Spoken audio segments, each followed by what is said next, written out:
Hello students, पिछली class में अपन ने प्रेजेंट टेंस के बारे में देखा था। आज इस क्लास में अपन देखेंगे पास्ट टेंस के बारे में। इसके बारे में टॉपिक वही चल रहा था, टेंस। पहले अपन पढ़ चुके हैं प्रेजेंट को कंप्लीटली। प्रेजेंट के चार पार्ट्स होते हैं, present indefinite, continue, perfect and perfect continue. ये चार पार्ट्स अपन पढ़ चुके हैं। अब इस क्लास में देखेंगे पास्ट के चार पार्ट्स, लेकिन उससे पहले अपन बात करेंगे पास्ट टेंस के बारे में। किसके बारे में बात करेंगे? पास्ट टेंस होता क्या है?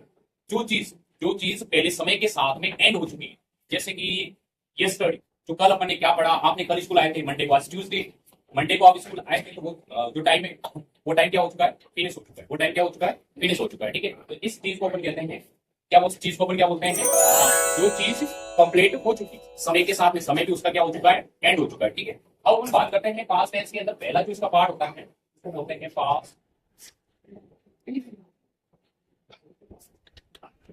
पास्ट इंडेफिनिट, या फिर पास्ट सिंपल भी इसको बोला करते हैं। ठीक है, अब इस टेंस के अंदर आपको मेन चीज ये समझनी है कि इसका यूज कहाँ किया जाता है, कौन से वर्ड्स आएंगे जहां पे अपन यूज करें, इसकी हेल्पिंग वर्ब क्या रहती है, इसके बारे में पूरा जो बेसिक चार्ट है उसको अपन पढ़ेंगे। उससे पहले अपन इसके बारे में थोड़ा सा बेसिक देखते हैं। Helping verb,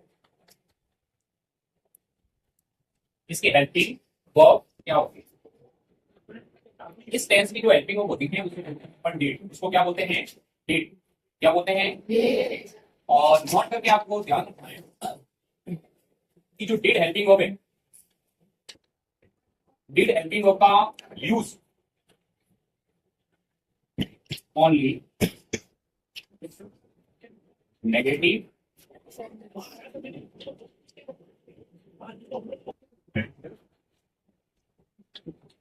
zero interrogative sentence. इसका यूज सिर्फ नेगेटिव और इंट्रोगेटिव सेंटेंस किया जाता है। अफर्मेटिव सेंटेंस में डिड का यूज नहीं होता। तो अफर्मेटिव सेंटेंस में किसका यूज होगा? मेन वर्ब का। तो वर्ब की कौन सी फॉर्म आती है हमेशा ध्यान रखना है, जहां डिड यूज होगा वहां वर्ब की फर्स्ट फॉर्म यूज होगी। कौन सी फॉर्म यूज होगी? फर्स्ट। अब बात करते हैं अपन इसके अंदर मेन वर्ब की।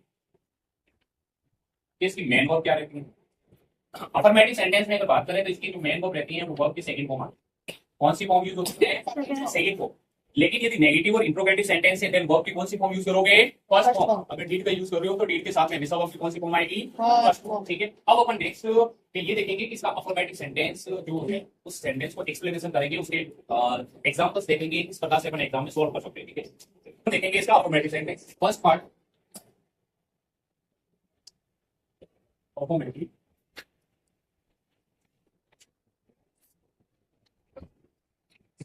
अब अफर्मेटिव सेंटेंस का सबसे पहले हम फॉर्मेट की बात करते हैं।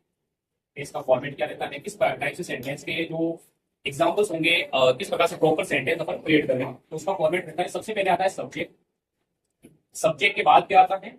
वर्ब की सेकंड फॉर्म प्लस ऑब्जेक्ट, और उसके बाद में एडवर्ब। अब मैंने पहले बोला आपको कि अफर्मेटिव सेंटेंस है तो यहाँ पे वर्ब की सेकंड फॉर्म यूज होती है, यहाँ पे कोई भी हेल्पिंग वर्ब का यूज नहीं किया जाता है। बात आई समझ में? जैसे अपन एग्जांपल देखते हैं, I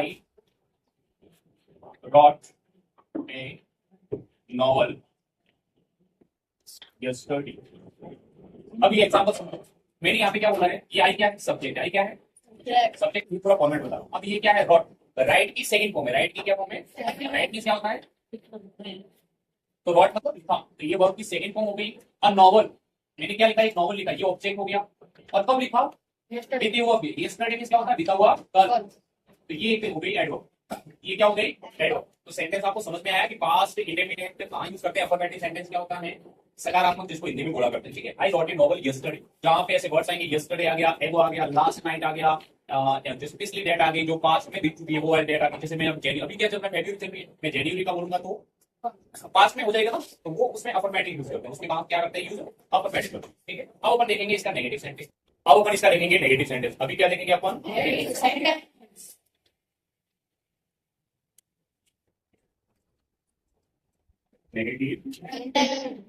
नेगेटिव सेंटेंस में क्या रहेगा? मेन चीज आपको ध्यान रखनी है। पहले सबसे पहले बात करते हैं फॉर्मेट की। किसकी बात करते हैं?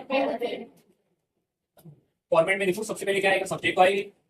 उसके बाद मैंने आपको नोट करके लिखवाया था एक हेल्पिंग। कौन सी हेल्पिंग लिखवाई थी अभी? जस्ट डीड लिखवाई थी ना।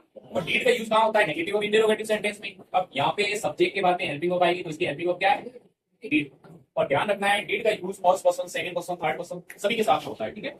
अब डिड यूज हो गया तो उसके बाद में जो वर्ब रहेगी उसकी वर्ब की कौन सी फॉर्म यूज करोगे? First form plus object plus adverb. ऐसी कोई घटना जो पास्ट टाइम में नहीं हो पाई कंप्लीट, ऐसी कोई घटना जो पास्ट टाइम में कंप्लीट नहीं हुई, ठीक है, उसके लिए अपन नेगेटिव सेंटेंस यूज करेंगे। जैसे कि मैंने कल ये काम नहीं किया, मेरे से ये काम नहीं हुआ, तो ये नेगेटिव सेंटेंस का कल। जैसे मैं अभी बोलूं कि we did not go to Jaipur yesterday. अब यहाँ पे देखो वी यानी हम, ये डिड होगी हेल्पिंग वर्ब और नॉट आ गया, गो टू ये गो की फर्स्ट फॉर्म में यूज करिए, टू जयपुर यस्टरडे, हम कल जयपुर नहीं गए, ये नेगेटिव सेंटेंस हो गया। कल मतलब पास्ट टाइम में हो गया ना, कल हमारी जो भी ट्रेन छूट गई या कुछ भी हुआ तो उसके कारण हम वहां नहीं गए, ये नेगेटिव हो गया। अब इसका इंट्रोगेटिव में यहीं पे समझा देता हूं। इंट्रोगेटिव में क्या रहेगा, इस डिड को क्या करना है, सब्जेक्ट के पहले लिखना है और सब्जेक्ट को बाद में लिखना है, बस इतना करना है आपको, तो इंट्रोगेटिव मिल जाएगा। अब मैं जैसे कि क्या तुम कल जयपुर गए, क्या तुम कल जयपुर गए, तो ये इंट्रोगेटिव बन गया ना। Did you go to Jaipur yesterday, did you write your homework, क्या तुमने अपना होमवर्क किया, क्या था। पिछली बार जो ऐसे जो पास्ट के अंदर प्रिपरेशन किए जा रहे थे ना उनको बोलते हैं, ठीक है। तो ये अपना पास्ट इंडेफिनिट सिंपल था। इसकी अब मेन चीज बात करते हैं कि एडवर्ब क्या होता है। मेन चीज अपन इसके बारे में बात करेंगे, एडवर्ब की कुछ इंपॉर्टेंट एडवर्ब पढ़ेंगे तो सेंटेंस भी आइडेंटिफाई करवाएंगे कि किस प्रकार से सेंटेंस को पहचाना जा सके कि इसके अंदर पास्ट इंडेफिनिट मीन करती है। देखेंगे इसमें एडवर्ब इसकी मैं इसकी एडवर्ब कौन हो सकती है, एडवर्ब ध्यान रखना है इसकी। लास्ट नाइट या डे हो गया या ईयर हो गया, ठीक है, ये तो लास्ट हो गया।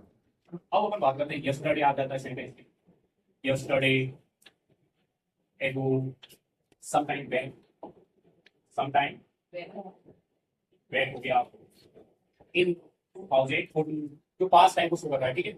एगो हो गया, यस्टरडे हो गया, ठीक है, लास्ट नाइट, लास्ट डे, ये सारी जो जितनी भी एडवर्ब होती हैं ये इसके अंदर पूछी जाएगी तो सेंटेंस को अपन को आसानी से पता लगा सकते हैं कि ये कौन से टेंस का है। पास्ट इंडेफिनिट कंप्लीट हो गया है। और अब नेक्स्ट पास्ट कंटिन्यू क्या टेंस रहता है, पास्ट कंटिन्यू के हेल्पिंग वर्ब वगैरह क्या रहता है, ठीक है। Thanks for watching.